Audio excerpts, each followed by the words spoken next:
this is Hema. Welcome back on BurmeseLesson.com for a new lesson of Introduction to Burmese.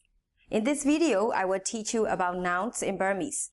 I will give you nouns and explain how to differentiate between singular and plural, but also between genders. You will see it's quite easy. In Burmese language, nouns come by themselves. They do not need articles like the or a in English. On the other hand, they also have a singular and a plural form. But the way to differentiate is not the same as in English. I will explain that in a couple of minutes. First, let me give you a few example nouns in Burmese. As in other languages, we can classify nouns in three categories: living things, non-living things, and abstract things. I will give you 4 examples for each. So let's start with the living things. Hla hla, this is a girl's name, for example.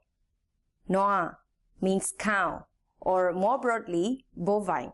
You will see later that we need to add another word to differentiate the gender, and therefore to say cow. Jiao, cat. And last one, kui, which means dog. Repeat after me. Noa, a bovine. Jiao, a cat. Kui, a dog. Now, non-living things. Myanmar's biggest city, for example, Yangon, or one of its most beautiful attraction, Shwedagon. Shwedagon Pagoda, of course. More common nouns now. A, it means house. And the Burmese word for table is sabwe. And let's check some nouns for abstract things. Achit means love. And the opposite feeling is amo, hatred. Something Burmese like to do to help others. Sedana, which is benevolence. And the last word you will need if you want to learn Burmese, perseverance. In Burmese, it is called zwe. In Burmese, we also indicate plural, but to do that, we place a particle after the noun concerned. Then, the particles to, nya, and dui will come as suffix to the noun they modify. They all have the same value, however, dui is used in colloquial Burmese, while nya is used in a more formal manner. You will see that there are many differences in Burmese whether you want to speak colloquial or a more formal form of speech. How you speak will also depend on the person you are talking to. But more on that later, notably in the next lesson about pronouns. Let's stick to the plural particles for now.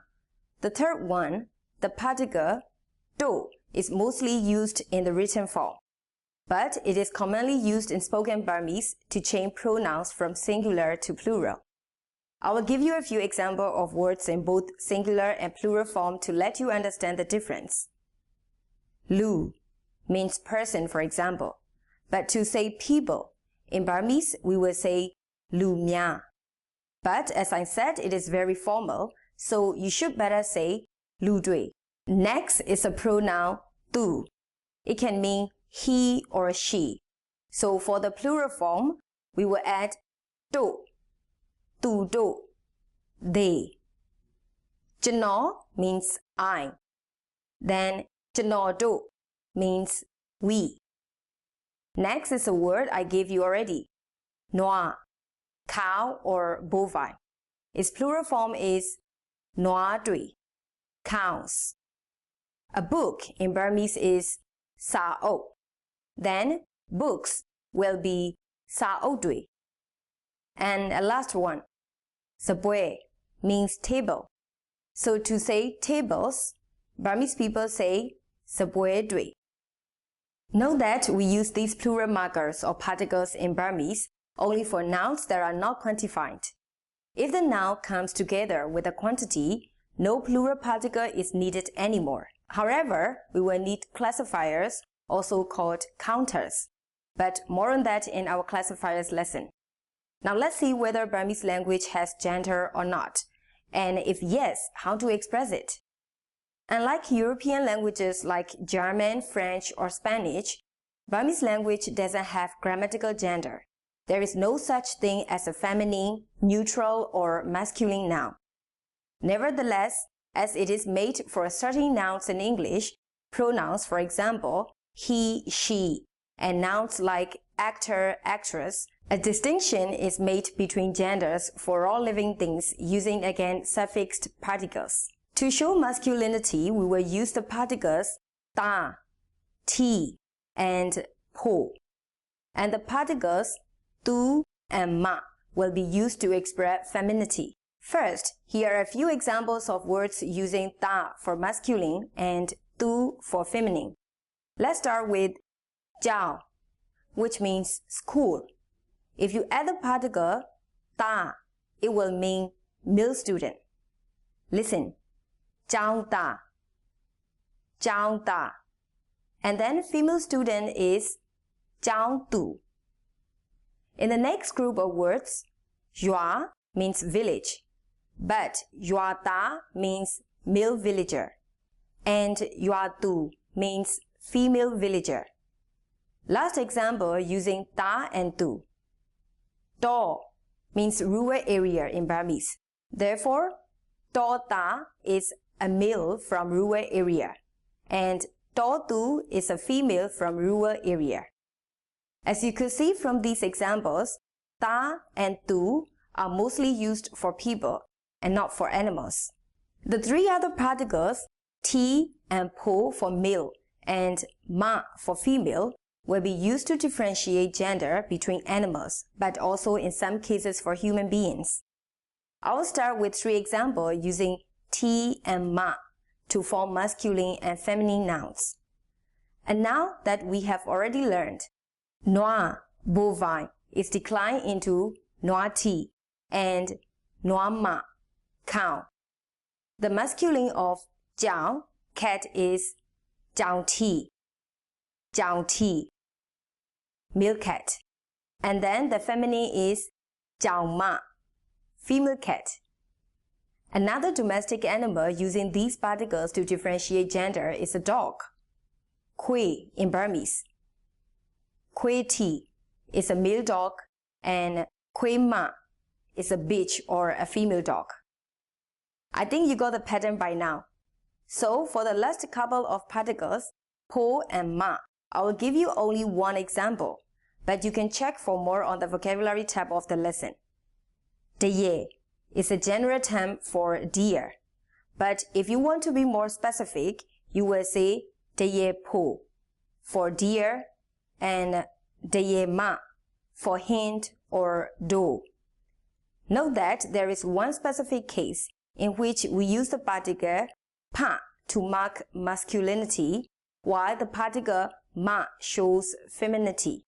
It is when we talk about chicken. In Burmese, we say je for chicken. However, you say japa for rooster and jama for hen. Alright, we are almost at the end of this lesson. There's just one little exception that I need to tell you.